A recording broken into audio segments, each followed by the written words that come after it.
എറണാകുളത്ത് നിന്ന് കന്യാകുമാരി വരെ ഹിമാലയൻ 450ക്ക് ഒറ്റ സ്ട്രെച്ചിലൊന്ന് പോയി വന്നായിരുന്നു. അപ്പോൾ ഓൾമോസ്റ്റ് 700 കിലോമീറ്റർ ആയി റൗണ്ട് ട്രിപ്പ്. അപ്പം അതിൻ്റെ കുറച്ച് അനുഭവങ്ങളും ബൈക്കിൻ്റെ കുറച്ച് കാര്യങ്ങളൊക്കെ പറയാൻ ഓർത്താണ് ഞാൻ ഈ വീഡിയോ ചെയ്യുന്നത്. മെയിൻ ചോദ്യം എന്ന് വെച്ച് കഴിഞ്ഞാൽ 700 കിലോമീറ്റർ ബൈക്കിൽ ഒറ്റ സ്ട്രെച്ചിൽ ഇരിക്കാൻ പറ്റുമെന്നാണ്. ഞാൻ ഡെക്കാത്തളിൽ നിന്ന് വാങ്ങിച്ച ഒരു സൈക്ലിംഗ് ഷോർട്സ് ഇട്ടിട്ടുണ്ടായിരുന്നു. അപ്പോൾ അതുകൊണ്ടാണ് എനിക്ക് 700 കിലോമീറ്റർ കവർ ചെയ്യാൻ പറ്റിയെന്നാണ് ഞാൻ വിശ്വസിക്കുന്നത്. ആദ്യത്തെ ഒരു 500 കിലോമീറ്റർ നല്ല കംഫർട്ടബിൾ ആയിരുന്നു, ഒരു പ്രശ്നങ്ങളും തോന്നിയില്ല. 500 കിലോമീറ്റർ കഴിഞ്ഞപ്പോഴത്തേനും ചെറിയ ചെറിയ അസ്വസ്ഥതകളൊക്കെ വന്നു തുടങ്ങി. ഓൾമോസ്റ്റ് 600 കിലോമീറ്റർ ആയപ്പോഴത്തേനും അസ്വസ്ഥത കൂടി വന്നു. പിന്നെ നിന്നും ഇരുന്നാണ് ഞാൻ 600 മുതൽ 700 കിലോമീറ്റർ വരെ വണ്ടി ഓടിച്ചത്. ഞാൻ തിരിച്ചു വന്നത് നൈറ്റാണ്. അത് കാരണമാണ് എനിക്ക് നിന്ന് മെയിനായിട്ടും അത്രയും കിലോമീറ്റർ ഓടിക്കാൻ പറ്റിയത്. അല്ലെങ്കിൽ അത്രയും കിലോമീറ്റർ ഓടിക്കാൻ പറ്റില്ല. നിന്നോടിക്കും പുറകിൽ നിന്ന് വണ്ടി വന്ന് കാണാൻ പറ്റത്തില്ലല്ലോ.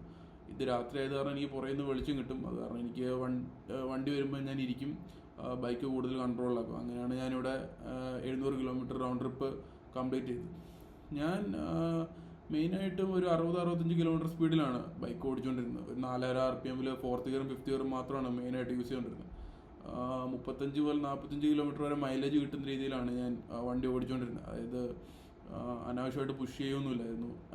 മെയിനായിട്ടും എക്കോ മോഡ് ഇട്ടാണ് ഞാൻ ഡ്രൈവ് ചെയ്തുകൊണ്ടിരുന്നത്. പിന്നെ real time fuel consumption on ആക്കിയിട്ടിരുന്നു. അപ്പോൾ എനിക്ക് അറിയാൻ പറ്റും എത്രയാണ് മൈലേജ് ആക്റ്റീവായിട്ട് കിട്ടുന്നതെന്ന്.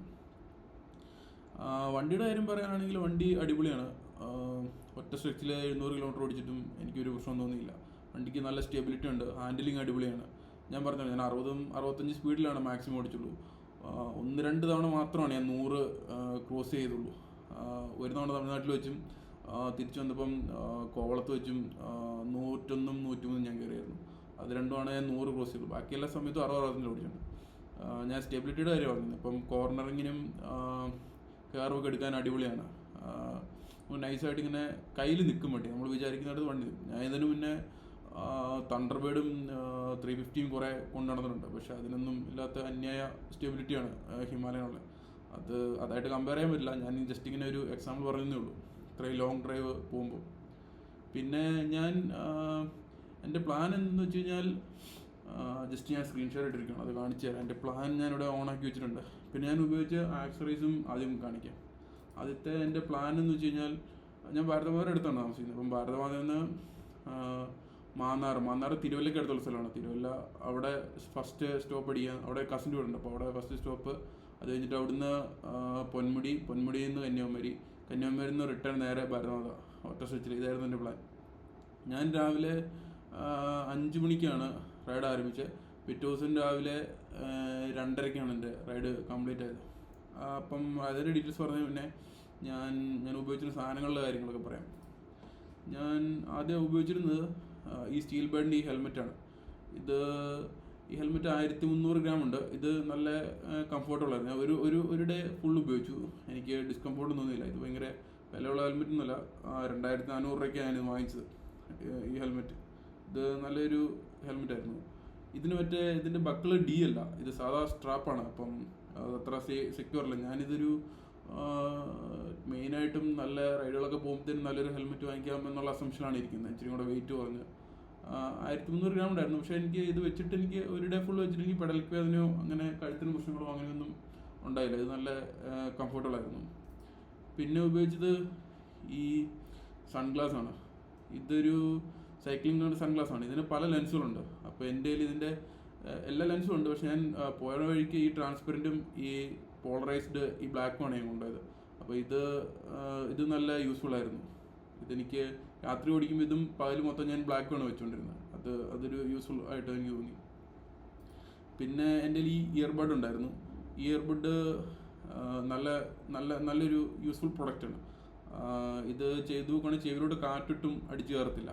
അല്ലെങ്കിൽ ബൈക്കിൻ്റെ ഇരിക്കുമ്പോൾ ഹെൽമെറ്റിൻ്റെ ഫൂ എന്നുള്ള കാറ്റ് നന്നായിട്ട് കയറും. അത് വിഷയമാണ്. പിന്നെ ഈ സ്റ്റീൽ ബേഡിൻ്റെ ഈ ഗ്ലൗസാണ് ഉപയോഗിച്ചത്. ഇത് അബ്സല്യൂട്ട് ഫെയിലിയർ പ്രൊഡക്റ്റാണ്. ഇതിട്ട് ഒരു 1 മണിക്കൂർ കഴിയുമ്പോൾ തന്നെ വിരൽ തട്ടും. മെയിനായിട്ടും വിരലിൻ്റെ ഇവിടെയാണ് തട്ടുന്നത്. മുട്ടിൻ്റെ ഈ ഭാഗം ഇതിൻ്റെ ഈ ഒരു ഗാർഡിൽ തട്ടിയിട്ട് ഫുള്ള് ഡിസ്കംഫോർട്ടായിരുന്നു. ഞാൻ ഇടും ഊരും അങ്ങനെയുള്ള രീതിയിലാണ് അത് ഫുള്ള് ഉപയോഗിച്ചത്. ഇതൊരു അബ്സല്യൂട്ട് വേസ്റ്റ് പ്രൊഡക്റ്റാണ്. ഇത് ഇത്രയും പേരൊക്കെ വാങ്ങിച്ചിട്ടുണ്ട്. 3.8 റേറ്റിംഗ് ഉള്ളൂ. പക്ഷേ ഞാൻ വാങ്ങിക്കുന്നതിന് 4.1 സംതിങ് ഉണ്ടായിരുന്നു. പക്ഷേ ഇതൊരു ഫെയിലിയർ പ്രൊഡക്റ്റ് എന്ന് പറയാൻ പറ്റും. ഞാൻ പിന്നെ ഉപയോഗിച്ച സൈക്ലിംഗ് ഷോർട്സ് ഇതാണ്. അപ്പം ഇതിൻ്റെ ഗുണം എന്ന് വെച്ച് കഴിഞ്ഞാൽ ഇതിന് അകത്ത് ഇതുപോലെ കുഷീനുണ്ട്. അപ്പം അത് കാരണം എനിക്ക് നന്നായിട്ട് ഇരിക്കാൻ പറ്റി. ഈ ഒരു ഷോർട്സ് ഇട്ടിട്ടുണ്ടായിരുന്നു. പിന്നെ ഇതിൻ്റെ പുറത്ത് റൈഡിങ് പാൻ്റാണ് ഇട്ടിരുന്നത്, നീ സപ്പോർട്ടുള്ള. അപ്പം ഇതാണ് ഉണ്ടായിരുന്നത്. ഇത് നല്ലൊരു പ്രൊഡക്റ്റാണ്. ഇതിന് 700 രൂപയാണ്. ഇത് പക്ഷേ നല്ല യൂസ്ഫുള്ളായി. പിന്നെ ഞാൻ യൂസ് ചെയ്ത ജാക്കറ്റ് എന്ന് പറയുന്നത് ഈ റൈനോക്സിൻ്റെ ഈ ജാക്കറ്റാണ്. ഇതും ആണ് ഞാൻ യൂസ് ചെയ്തുകൊണ്ടിരുന്നത്. ഓക്കെ, ഇനി ഇതിലോട്ട് വന്നു കഴിഞ്ഞാൽ ഞാൻ കാണിക്കാം. ഞാനിവിടെ 1-2 വീഡിയോകളൊക്കെ എടുത്തു വെച്ചിട്ടുണ്ട്. ഞാനിത് 5/9 രാവിലെ 5:09 ഇറങ്ങുന്നത് ഒരു ദിവസം. ഇതെൻ്റെ റൗണ്ട് ട്രിപ്പ് കിടക്കണം. ഇത് ഞാനിവിടെ റീസെറ്റ് ചെയ്യും. ഇപ്പം ഇതിൽ റീസെറ്റ് ചെയ്തിട്ട് ഞാൻ ട്രിപ്പ് സ്റ്റാർട്ട് ചെയ്യണം. 5:10 ട്രിപ്പ് സ്റ്റാർട്ട് ചെയ്തു. ഫസ്റ്റ് ലൊക്കേഷൻ ഞാൻ ചെന്നത് മാന്നാറാണ്, തിരുവല്ലയ്ക്ക് അടുത്തുള്ള മാന്നാറാണ് ഫസ്റ്റ് ലൊക്കേഷൻ. അവിടെ എത്തി. അപ്പോൾ അവിടെ എത്തിയപ്പം എൻ്റെ മൈലേജ് എന്ന് പറയുന്നത് ഞാൻ കാണിച്ചത്, ഇത് ഞാൻ ആദ്യം എടുത്ത ഇമേജാണ്. എൻ്റെ മൈലേജ് 105 കിലോമീറ്റർ കംപ്ലീറ്റ് ചെയ്തപ്പോൾ എൻ്റെ മൈലേജ് 37.2 ആണ്. ആവറേജ് 50 സ്പീഡും എനിക്ക് ഉണ്ടായിരുന്നു. ഇതാണ് എൻ്റെ ഫസ്റ്റ് ബ്രേക്ക്. ഏറ്റവും ഒരു പ്രൈവറ്റ് ബസ്സിൻ്റെ ഫ്രണ്ടിൽ ഒരു വലിയ കട്ടർ ഉണ്ടായിരുന്നു. ആ ഒരു കട്ടറിൽ പോയി ചാടി ഒഴിച്ച് വേറൊരു പ്രശ്നമുണ്ടല്ലോ. കട്ടറിൽ ചാടി കഴിഞ്ഞതിന് റിമ്മ് വളഞ്ഞു വന്ന് ഡൗട്ട് വന്നു. പിന്നെ നിർത്തി നോക്കി റിമ്മിന് എന്തെങ്കിലും കംപ്ലൈൻറ്റ് ഉണ്ടോ എന്ന്. അതില്ലായിരുന്നു. അപ്പം എല്ലാം സ്ട്രെയിറ്റ് ഫോർവേഡ് ആയിരുന്നു. പിന്നെ ഞാൻ 8:11 ഞാൻ ഇറങ്ങുന്നത്. മന്നാറിൽ നിന്ന് ഇറങ്ങി ഏകദേശം ഉച്ചയോടുകൂടി ഞാൻ ഇവിടെ എത്തി. ഇവിടെ പൊന്മുടിയിൽ ആൾക്ക് 40 രൂപ പാസും ബൈക്കിന് 20 രൂപ പാസമായിരുന്നു. അപ്പോൾ അത് കഴിഞ്ഞിട്ട് ഞാൻ അത് കൊടുത്ത് പൊന്മുടി മല കയറാൻ തുടങ്ങി. പൊന്മുടി കയറുമ്പോൾ ഓൾമോസ്റ്റ് 25 താഴെയാണ് മൈലേജ്. 20-25 ആ ഒരു റേഞ്ചിൽ മാത്രമാണ് മൈലേജ് ഉണ്ടായിരുന്നത്. സെക്കൻഡ് ഗിയറും തേർഡ് ഗിയറുമാണ് ഫുൾ ടൈം യൂസ് ചെയ്തുകൊണ്ടിരുന്നത്. ഇതാണ് ഞാൻ പൊന്മുടി ടോപ്പിലെത്തിയപ്പം ജസ്റ്റ് ഇങ്ങനെ എടുത്ത ഒരു പിക്ചറാണിത്. ഇതും അടുത്ത ഒരു പിക്ചറാണ്. പൊന്മുടി അടിപൊളി സ്ഥലമായിരുന്നു. കോട കിട്ടൂലായിരുന്നു, നല്ല വെയിലുണ്ടായിരുന്നു. അത് എല്ലാം കാണാൻ പറ്റി, പക്ഷേ കോട ആസ്വദിക്കാൻ പറ്റിയില്ല. അത് കാരണം ഇവിടെ ഒരു വാച്ച് ടവർ ഉണ്ട്. വാച്ച് ടവറിൻ്റെ പൊക്കത്തും കയറി നല്ല കാറ്റുണ്ട്. അത് മാത്രമേ പൊന്മുടി ഉണ്ടായിരുന്നുള്ളൂ. പിന്നെ പോണ വഴിക്ക് വേറെ പ്രശ്നങ്ങളൊന്നുമില്ല, നമ്മൾ ഉണ്ടായില്ല. മെയിൻ കാര്യം എന്ന് വെച്ച് കഴിഞ്ഞാൽ നമ്മൾ വണ്ടി ഓടിച്ചുകൊണ്ടിരിക്കുന്നതിനിടയ്ക്ക് നമ്മൾ ജോയിൻസും കഴുത്തും പെടലിയും കൈയും എല്ലാം അനക്കുക. നമ്മൾ ഒറ്റ പൊസിഷനിൽ മാത്രമേ വെച്ചുകൊണ്ടിരിക്കുന്നത്. ഇപ്പം ഇരിക്കുവാണെങ്കിൽ തന്നെ നമ്മൾ അനങ്ങിയിരിക്കുക. സീറ്റ് തന്നെ അങ്ങോട്ടും ഇങ്ങോട്ടും ചെറുതായിട്ട് അങ്ങോട്ടും ഇങ്ങോട്ടും മാറി ഇരിക്കുക. ഒരു മൂവ്മെൻറ്റ് ഉണ്ടാക്കുക. കാല് കുഴയൊക്കെ ഇടയ്ക്ക് ഇളക്കിക്കൊണ്ടിരിക്കുക. അങ്ങനത്തെ കുറച്ച് കാര്യങ്ങളൊക്കെ ചെയ്യുവാണെങ്കിൽ നമുക്ക് എത്ര ലോങ് ഓടിക്കുമ്പോഴും കുഴപ്പമൊന്നും സംഭവിക്കത്തില്ല. ഞാനിപ്പം പൊന്മുടിയിലെത്തിയപ്പോഴത്തേനും ഓൾമോസ്റ്റ് 200-220 കിലോമീറ്ററോളം ആയിരുന്നു. ഒറ്റ സ്വിച്ചിൽ ബ്രേക്ക് എടുത്തു ഒരു മണിക്കൂറിനിടയ്ക്ക് അങ്ങനെ എത്തിയത്. പിന്നെ പൊന്മുടിയിൽ നിന്ന് നേരെ ഇറങ്ങി തമിഴ്നാട്ടിലോട്ട് വിട്ടു. കന്യാകുമാരിക്കാണ് പിന്നെ അടുത്ത ഡെസ്റ്റിനേഷൻ. അപ്പം കന്യാകുമാരിക്ക് പോയിക്കൊണ്ടിരിക്കുമ്പോഴത്തേനും ചൂടുണ്ടായിരുന്നു. ജാക്കറ്റിൻ്റെ വെന്റിലേഷൻ ഉള്ള കാരണം ചൂടധികം കയറിയില്ല, നല്ല കാറ്റ് കയറുന്നുണ്ടായിരുന്നു. പോയ വഴിക്ക് പിന്നെ മഴയൊന്നും പെയ്തില്ല, അത് കാരണം സേഫായിരുന്നു. തമിഴ്നാട്ടിൽ പോണ വഴിക്ക് 1-2 ഫണ്ണി സംഭവങ്ങളുണ്ടായെന്ന് വെച്ച് കഴിഞ്ഞാൽ ഒരു TVS RR 310 മറ്റൊരു ബൈക്കിൽ ഒരുത്തന്നെ റേസിന് ഇൻവൈറ്റ് ചെയ്തായിരുന്നു. അവൻ കുറേ നേരം തമിഴ്നാട് രജിസ്ട്രേഷൻ ബൈക്കായിരുന്നു. അവൻ കുറേ നേരം ഇങ്ങനെ കൂടെ വരിക കയറി പോവുക അവൻ അങ്ങനെ ചെയ്തുകൊണ്ടിരുന്നു. ഞാൻ പക്ഷേ സ്ട്രീറ്റ് റേസിങ്ങിൽ ഇൻവോൾവ് ആവരുത് ഉള്ള കാരണം മൈൻഡ് ചെയ്തിട്ടില്ല. പണ്ട് ചെയ്യുമായിരുന്നു. പണ്ട് കാറിൽ അനാവശ്യമായിട്ട് സ്ട്രീറ്റ് റേസിങ്ങിൽ ഇൻവോൾവ് ചെയ്തു. അതൊരു രസമായിരുന്നു എനിക്ക്. ഞാൻ പക്ഷേ ഇപ്പം അങ്ങനെയൊന്നും ചെയ്യാറില്ല. പിന്നെ ഒരു വിറ്റുണ്ടായെന്ന് വെച്ച് കഴിഞ്ഞാൽ ഒരു റൗണ്ട് അബൌട്ടിലൊരു തമിഴ്നാട് രജിസ്ട്രേഷൻ ഒരു ഡോക്ടർ വണ്ടി, അത് വോൾസ്വാഗൻ്റെ വണ്ടിയാണ്. പെർച്ചേസ് ആണോ വെൻ്റ് ആണോ എനിക്ക് കണ്ടു മനസ്സിലായില്ല. അത് ഫുള്ള് സൺ ഫിലിമിൽ കൊട്ടിച്ച ഒരു വണ്ടിയാണ്, ഡോക്ടറാണ്. അത് റൗണ്ട് ബോട്ടിൽ എൻ്റെ ബസ്സിൽ കയറി വന്നിട്ട് ഫോൺ അടിച്ചിട്ട് എന്നോട് മാറാൻ പറഞ്ഞു. റൗണ്ട് ബോട്ടിൽ കറങ്ങിയെടുക്കാൻ സ്ഥലമുണ്ട്, പക്ഷേ അതെന്താണോ അവൻ എൻ്റെ ഫ്രൈഡി വന്ന് നിന്നിട്ട് എന്നോട് മാറാൻ പറഞ്ഞു. അങ്ങനെ ഒരു ഇൻസിഡൻറ്റും ഉണ്ട്. അതാണ് തമിഴ്നാട്ടിൽ ഇറങ്ങിയപ്പം എനിക്ക് ഉണ്ടായ 2 ഇൻസിഡൻറ്റ് എന്ന് പറയുന്നത്. പിന്നെ ഞാൻ വൈകിട്ട് അവിടെ കന്യാകുമാരിയിലെത്തിയപ്പോൾ ഓൾമോസ്റ്റ് 4 മണിയായി. റൈഡ് 352 കിലോമീറ്റർ ആയി ഫുൾ കഴിഞ്ഞത്തേനും. Mileage 35.7, average speed 45. Ride bike ഓടിച്ച ദൂരം 8 മണിക്കൂർ 24 മിനിറ്റ്. 4:03 ഞാൻ കന്യാകുമാരിയിൽ എത്തണേ. കന്യാകുമാരിയിൽ നല്ല കാറ്റുണ്ടായിരുന്നു. മെയിനായിട്ടും ബൈക്കിന് റെസ്റ്റ് കൊടുക്കുക എന്നുള്ള ഒരു ലക്ഷ്യം മാത്രമാണ് എനിക്കുണ്ടായിരുന്നത്. അതായത് എൻജിൻ ടെമ്പറേച്ചർ 100 ഡിഗ്രി ഒക്കെ ആകുമ്പോഴത്തേനും ഞാൻ വണ്ടി നിർത്തും. 1 മണിക്കൂറൊക്കെ 40 മിനിറ്റൊക്കെ റെസ്റ്റ് എടുക്കുമായിരുന്നു. അങ്ങനെയാണ് കന്യാകുമാരിയിൽ അവിടെ വിമാനപ്പാറയൊക്കെ 4 മണിയാകുമ്പോൾ ക്ലോസ് ചെയ്തിരുന്നു. ഞാൻ കൃത്യം 4 മണിക്കാണ് ചെയ്യുന്നത്. പിന്നെ ഓടിപ്പടിച്ച് അതിൻ്റെ അകത്ത് കയറാനൊന്നും പോയില്ല. ഞാൻ ജസ്റ്റ് അതിലെല്ലാം നടന്ന് എല്ലാം കണ്ടു. കുറച്ച് ദൂരം അതിലിങ്ങനെ ബൈക്ക് ഓടിച്ചു. ഇത്രയും കാര്യമാണ് ചെയ്തത്. ഇത് വെൽക്കം ചെയ്യുന്നൊരു പോസ്റ്ററാണ്. Government Tamil Nadu welcome to Kanyakumari. Okay, ഇത് ഒരു സ്ക്രീൻഷോട്ട് എടുത്താണ്. എൻ്റെ ലൊക്കേഷൻ കാണിക്കാൻ വേണ്ടിയിട്ട് ഒരു സ്ക്രീൻഷോട്ട് എടുത്തു. ഏറ്റവും ലോവസ്റ്റ് പോയിന്റിൽ ഇന്ത്യയുടെ മാപ്പിൽ, അങ്ങനെ അതും എടുത്താണ്. കന്യാകുമാരിയിൽ നിന്ന് തിരിച്ചു കഴിഞ്ഞപ്പോഴത്തേനും ഞാൻ ചെയിൻ ലൂബ് ചെയ്തിട്ടാണ് തിരിച്ചു പോകുന്നത്. 352 കിലോമീറ്ററായി ഞാൻ ചെയിൻ ലൂബ് വീട്ടിൽ നിന്ന് കൊണ്ടുപോയിട്ടുണ്ടായിരുന്നു, ബാങ്കിൻ്റെ അകത്തിട്ട് കൊണ്ടുപോയിട്ടുണ്ടായിരുന്നു. അപ്പം അത് ചെയ്തു. അങ്ങനെ പോന്നു. പിന്നെ ഒരു കാര്യം, മെയിനായിട്ടൊരു കാര്യം പറയാനുള്ളതെന്ന് വെച്ച് കഴിഞ്ഞാൽ, ഞാൻ പൊന്മുടിയിൽ നിന്ന് ഇറങ്ങി തമിഴ്നാട്ടിൽ കന്യാകുമാരിക്ക് പോയ സമയത്ത് ഞാൻ ഹിമാലയൻ്റെ ക്ലസ്റ്ററിൽ മാപ്പ് ഇട്ടിട്ടുണ്ടായിരുന്നു. അതെന്ന് വെച്ചാൽ റോയൽ എൻഫീൽഡിൻ്റെ ആപ്പിൽ നിന്ന് നേരിട്ട് കാസ്റ്റ് ചെയ്യുകയാണ്. ഗൂഗിൾ മാപ്സ് TFT ഡിസ്പ്ലേയിലോട്ട് കാസ്റ്റ് ചെയ്യുകയാണ്. ഫോൺ നല്ല രീതിയിൽ ചൂടായിട്ടുണ്ട്. പഴുത്തു എന്ന് പറഞ്ഞു കഴിഞ്ഞാൽ നല്ല രീതിയിൽ ഞാൻ ഫോൺ കേടായി പോകുമോ എന്നുള്ള ഡൗട്ട് അടിക്കുന്ന രീതിയിൽ ഫോൺ ചൂടായിരുന്നു. ഇതിന് മുന്നേ ഫോൺ ചൂടായിട്ടുണ്ട്, പക്ഷേ ഇത്രയും ചൂട് കണ്ടിട്ടില്ല. അതൊരു ഇതായിരുന്നു. പിന്നെ അതുകൊണ്ടാണ് ആൾക്കാരെല്ലാം, എനിക്ക് തോന്നുന്നത് നേരിട്ട് നമ്മൾ ഗൂഗിൾ മാപ്പ് ഇട്ട് എത്ര നേരം വെച്ചാലും ഇത്രയും ചൂട് എടുക്കുമെന്ന് എനിക്കറിയത്തില്ല. പിന്നെ അത് വെയിൽ കൊണ്ട് എക്സ്പോസ് ആയിട്ടിരിക്കും. കാറിനകത്ത് ഞാൻ ഉപയോഗിക്കാറുണ്ട്, പക്ഷെ കാറിനകത്ത് AC ഉള്ള കാരണം അത്രയും ചൂടാവാറില്ല. അത് കാരണമായിരിക്കാം. അതങ്ങനെയാണ്. ഞാൻ ഓൾമോസ്റ്റ് ഒരു 5 മണി 5:30 ഒക്കെ ആയപ്പോഴത്തേനും അവിടുന്ന് റിട്ടേൺ അടിച്ചു. ഞാൻ ഇടയ്ക്ക് എൻജിൻ ടെമ്പറേച്ചർ എപ്പം ഒരു 70-75 ആവുന്നു അപ്പം തന്നെ ഞാൻ സ്റ്റാർട്ട് ചെയ്യും തിരിച്ച് വീണ്ടും. റിട്ടേൺ വന്നപ്പം കന്യാകുമാരി 5:30 ഇറങ്ങുന്നത്. ബ്ലോക്ക് എന്ന് വെച്ച് കഴിഞ്ഞാൽ അന്യായ ബ്ലോക്ക്. ഓൾമോസ്റ്റ് ഒരു 10 കിലോമീറ്റർക്ക് ഞാൻ ഫസ്റ്റ് ഗിയറിൽ മാത്രം വണ്ടി ഓടിച്ചിട്ടുണ്ട്. അന്യായ ബ്ലോക്ക്. നിൽക്കേണ്ട വന്നില്ല, ഇങ്ങനെ ചെറുതായിട്ട് മൂവ് ചെയ്തുകൊണ്ടിരിക്കും. അവിടെ ഈ കൺസ്ട്രക്ഷൻ നടക്കുന്നതുകൊണ്ട്, പാലം പണിയൊക്കെ നടക്കുന്നതുകൊണ്ടാണ് അന്യായ ബ്ലോക്ക് എന്ന് വെച്ചാൽ ബമ്പർ ടു ബമ്പർ ബ്ലോക്ക്. അത്യാവശ്യം ചലഞ്ചിങ് ആണ്. നമ്മൾ എല്ലായിടത്തും വണ്ടി വരുന്നത് നോക്കണമല്ലോ. പിന്നെ ബൈക്ക് ആയത് കാരണം സൈഡിൽ കൂടെ ഇറക്കി കൊണ്ടുപോകും. അതൊരു ഒറ്റ ബെനിഫിറ്റ് മാത്രമേ ഉള്ളൂ. കാറങ്ങനെയാണെങ്കിൽ പെട്ടുപോയതിന്. ഞാൻ പറഞ്ഞല്ലോ, ഓൾമോസ്റ്റ് ഒരു 10 കിലോമീറ്ററോളം straight bumper to bumper block ആയിരുന്നു. ഓൾമോസ്റ്റ് കളിക്കവള എത്തിയ പിന്നെ കേരളത്തിൽ കയറിയ പിന്നെയാണ് കുറച്ച് സ്പീഡിൽ ഓടിക്കാൻ പറ്റിയത്.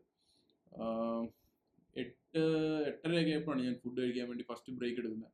അത് തിരുവനന്തപുരത്ത് എത്തിയ പിന്നെയാണ്. തിരുവനന്തപുരത്ത് നിന്ന് ഓൾമോസ്റ്റ് ഞാനൊരു 9:30 ആയപ്പോഴാണ് രണ്ടാമത്തെ ട്രിപ്പ് ആരംഭിച്ചത്. രണ്ടാമത്തെ ട്രിപ്പ് എടുക്കുമ്പോൾ തന്നെ എൻ്റെ പ്ലാൻ എന്ന് വെച്ച് കഴിഞ്ഞാൽ ചെങ്ങന്നൂർ സ്റ്റോപ്പ് ചെയ്യാനായിരുന്നു. പക്ഷെ ചെങ്ങന്നൂർ ചെറിയൊരു പണി കിട്ടിയ എന്നാന്ന് വെച്ച് കഴിഞ്ഞാൽ, തിരുവനന്തപുരത്ത് നിന്ന് കൊല്ലം ഡയറക്ഷനിൽ കയറി. അത് കാരണം ചെറുതായിട്ടൊന്ന് വഴി തെറ്റിയായിരുന്നു. രാത്രി ആയി കഴിഞ്ഞാൽ പിന്നെ ഹെൽമെറ്റ് അടച്ചു കഴിഞ്ഞാൽ ഹെൽമെറ്റിൻ്റെ വൈസറെ കൊണ്ടിട്ട് ലൈറ്റ് റിഫ്ലക്റ്റ് ചെയ്യുമായിരുന്നു. അപ്പം അത് എനിക്കൊരു പ്രശ്നമായിരുന്നു. പിന്നെ ഞാൻ ഹെൽമെറ്റ് പൊക്കി വെക്കും. അകത്ത് പിന്നെ സൺഗ്ലാസ് ഉള്ള കാരണം മാത്രമാണ്, സൺഗ്ലാസ് അല്ല, ട്രാൻസ്പെറൻറ്റ് ഗ്ലാസ് ഉള്ള കാരണം മാത്രമാണ് രക്ഷപ്പെട്ടത്. ഞാൻ പറഞ്ഞു വന്നതെന്ന് വെച്ച് കഴിഞ്ഞാൽ, കഴക്കൂട്ടത്തു നിന്ന് ഞാൻ ആറ്റിങ്ങൽ ഒരു പാരിപ്പള്ളി എത്തിയിട്ട് അവിടുന്ന് ഞാൻ ഒയൂർ വഴിയാണ് ഞാൻ കൊട്ടാരക്കര എത്തിയത്. അതായത് ഇവിടുന്ന് ഒരു U-ടേൺ അടിച്ചിട്ട്, കഴക്കൂട്ടുനിന്ന് ഒരു U-ടേൺ അടിച്ചിട്ടാണ് ഈ പോത്തൻകോട് ഈ വഴി കയറാൻ വേണ്ടി. പക്ഷെ ആ വഴി എനിക്ക് കയറാൻ പറ്റില്ല, MC റോഡ് കയറാൻ പറ്റില്ല. ഞാൻ ഈ NH വഴി പാരിപ്പള്ളി എത്തിയിട്ട് പാരിപ്പള്ളി നിന്നാണ് അങ്ങോട്ട് കൊട്ടാരക്കര അടിയത്. കൊട്ടാരക്കര ഇവിടെയൊക്കെ എത്തിയപ്പോഴത്തേനും ഓൾമോസ്റ്റ് ഇരിക്കാൻ പറ്റാത്ത അവസ്ഥ എത്തി. അപ്പം പക്ഷേ ഇത് ഞാൻ ഇരുന്ന് തന്നെയാണ് ഓടിച്ചത്. എനിക്ക് അറിയാത്ത വഴിയും നിന്നൊട്ടും തന്നെ ഓടിച്ചില്ല. അങ്ങനെ അനങ്ങി ഇരുന്നിരുന്നാണ് ഫുള്ള് ഓടിച്ചത്. ഓൾമോസ്റ്റ് കൊട്ടാരക്കര എത്തിയതിന് ശേഷമാണ് പിന്നെ ഒരു സമാധാനമായത്. MC റോഡിൽ കയറി കഴിഞ്ഞാൽ പിന്നെ വഴി നോക്കാൻ ഓടിക്കുമല്ലോ. പിന്നെ ഈ വഴി എന്ന് പറയുന്നത് ഞാൻ മാപ്പിട്ടല്ല ഓടിച്ചത്.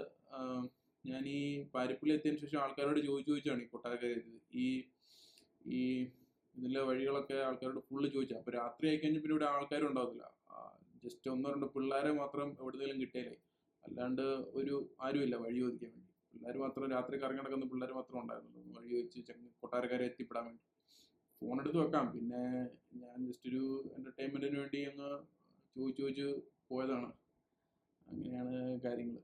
പിന്നെ ചെങ്ങന്നൂരെത്തി. ചെങ്ങന്നൂർ ഒരു പമ്പിൽ കയറി പെട്രോൾ അടിച്ചു. അതാണ് ആ പിക്ചർ കണ്ടത്.